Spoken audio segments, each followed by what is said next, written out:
Part 1: The Foundations. My name is Mark, and if you'd told me 10 years ago that I'd be building the life of my dreams with the love of my life, I would have laughed. Not because I didn't believe in love, but because I thought the world would never allow us to live it freely. I met Liana at a community event hosted in the basement of an old public library.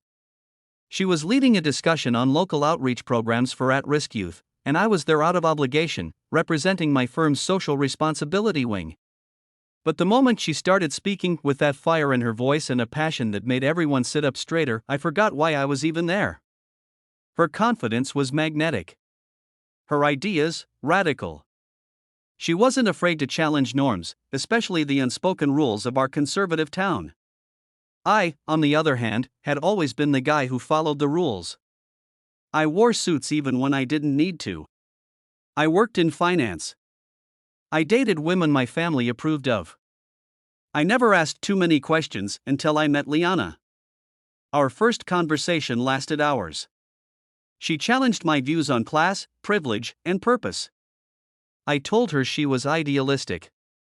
She said I was asleep. And yet, that tension somehow brought us closer. By the time the chairs were being folded up, I knew I had to see her again.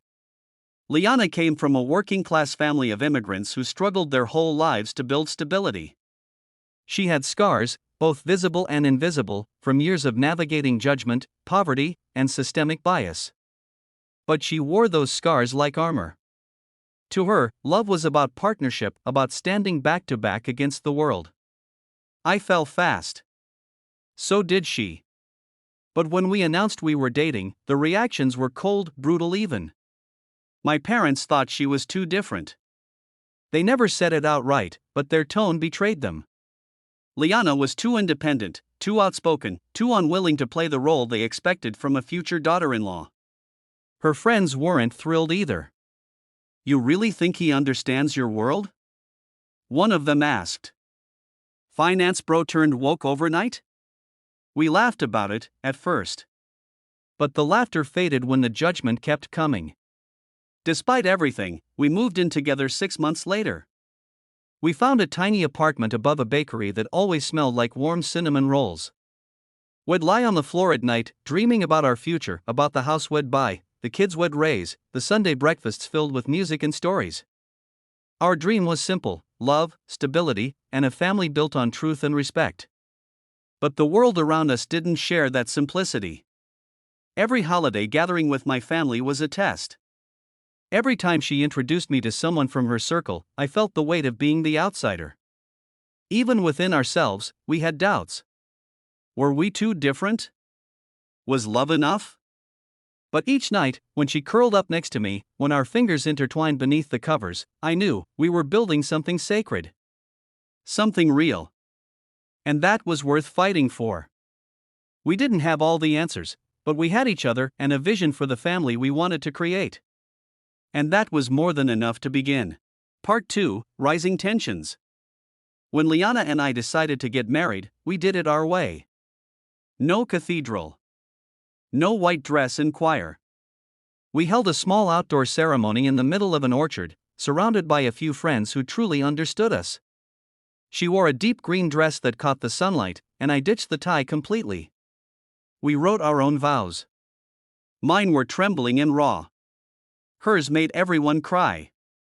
We promised to choose each other every day, even when it was hard. Especially when it was hard. And it got hard faster than we thought.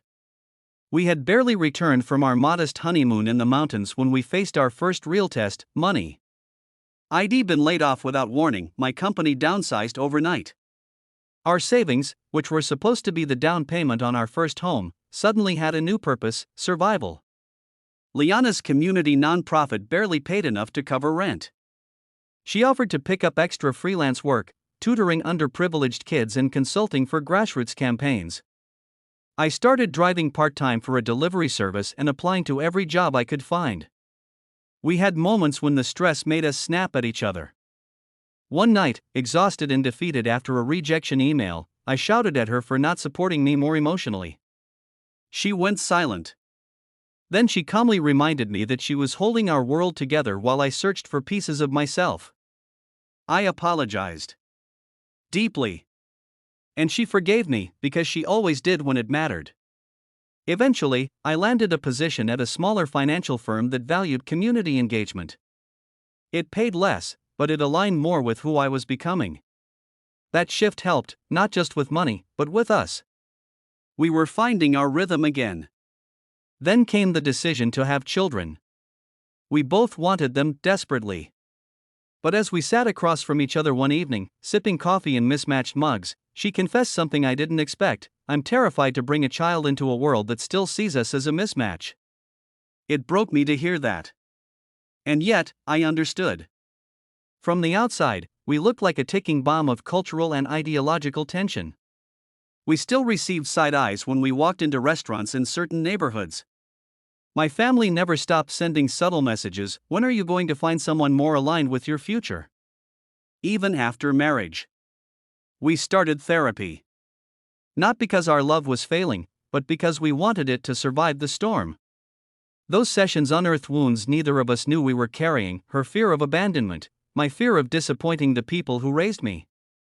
But we worked through it, session by session, tear by tear. And when the pregnancy test finally came back positive, we held each other and cried, not because we were afraid, but because we had fought for this moment. Liana's pregnancy wasn't easy. She had morning sickness that lasted all day and complications in the second trimester that kept her in bed for weeks. I cooked, cleaned, read parenting books, and sat by her side every night whispering stories into her belly. But the world didn't pause to let us enjoy our miracle. My father refused to speak to us for months. He said we were making a mistake, bringing a child into a house divided by values. My mother cried when I told her we weren't baptizing our daughter immediately, that we wanted her to choose her own path when she was ready. Even Liana's cousin, someone she considered a sister, said to her face, "Just don't let the baby be too much like him, okay?" The pressure mounted. There were moments when the isolation felt unbearable. Moments when I watched Liana sob in the nursery, surrounded by hand-me-down toys and unopened gifts from people who said they loved us but couldn't show up for us. And yet, we never gave up on each other. We painted the nursery ourselves, walls covered in soft sage and stars. We made up songs and sang them off-key. We talked to our unborn daughter about truth, fairness, and strength. We were building something from the ground up, not just a family, but a legacy. When our daughter, Naya, was born tiny and fierce, with a wail that sounded like defiance, we knew we'd crossed a threshold. We were no longer just fighting for ourselves. We were fighting for her. Liana looked at me in the hospital room, exhausted but radiant, and whispered, "This is the start of everything." But it was also the start of new trials. Parenthood stripped us bare. Sleep deprivation made us short-tempered. Budgeting became more critical than ever. My firm offered paternity leave, but the guilt of stepping away was crushing. Liana struggled with postpartum depression, masked behind smiles and "I'm fine." And yet, somehow, we found grace. We took turns napping with Naya on our chests. We held hands in silence when words wouldn't come. We made check-in rituals, asking each other, "Where are you emotionally today?" We knew the critics hadn't disappeared. We just stopped listening. What once looked like weakness, our differences, became the very source of our strength. She challenged traditions that didn't serve us. I offered structure when chaos loomed. She brought fire. I brought water. And together, we made steam, movement, power, direction. Our love had evolved from fiery passion into something deeper. A quiet, unshakable bond that didn't need outside validation. Even when people questioned our choices, even when family stayed distant, even when the world looked at us and still didn't see a perfect couple, we knew the truth. We were building a perfect family, not because we were flawless, but because we were real. Part 3: Triumph and Acceptance. By the time Naya turned 3, our lives had settled into a rhythm, a messy, beautiful rhythm. Our mornings began with cartoons and pancakes. Our evenings ended with lullabies and quiet prayers, sometimes to God, sometimes to the universe, sometimes just whispered hopes into the dark. We weren't rich, but we were stable. We weren't perfect, but we were deeply connected. There were still moments of tension. Parenting brought new challenges. Naya was headstrong, just like her mother. She'd argue over vegetables, cry when we left her at daycare, and ask impossible questions like, "Why do some people look at us funny?" We answered her honestly. Always honestly. Because some people are afraid of what they don't understand, Liana would say gently. But that's their story, not ours. Our second child, Leo, came 2 years later.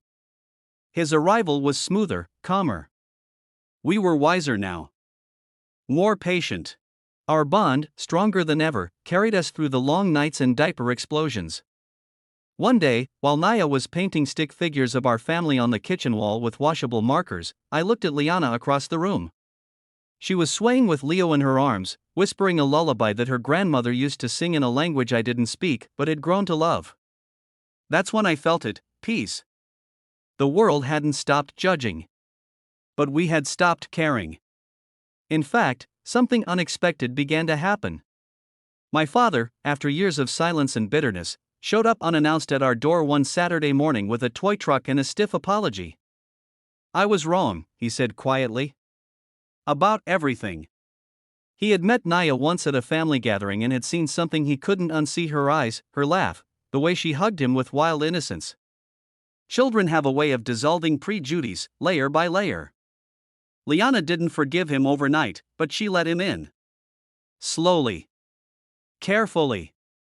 She watched him rebuild a bridge he had burned, brick by brick, through bedtime stories, walks in the park, and the tears he didn't bother hiding anymore.